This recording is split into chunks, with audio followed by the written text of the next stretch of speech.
લક્ષ્મીબાઈ વિશે થોડી માહિતી આપીશ. રાણી લક્ષ્મીબાઈનો જન્મ 19 નવેમ્બર 1835માં કાશીમાં એક બ્રાહ્મણ પરિવારમાં થયો હતો. તેમના પિતાનું નામ ભોરોપંત બલવંતરાય તાંબે અને માતાનું નામ ભગીરથીબાઈ હતું. લક્ષ્મીબાઈના બાળપણનું નામ મણિકર્ણિકા હતું અને બધા તેમને લાડથી મનુ કહેતા હતા.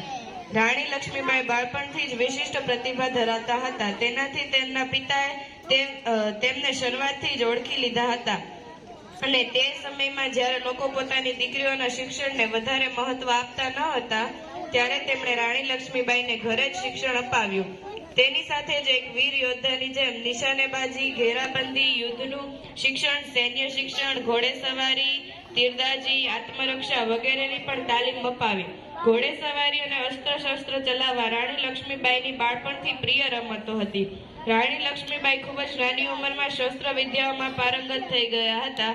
ત્યાર પછી એક સાહસી યોદ્ધાની જેમ તેઓ એક વીર રાણી બન્યા અને લોકોની આગળ પોતાની વીરતાની શ્રેષ્ઠતા બતાવી.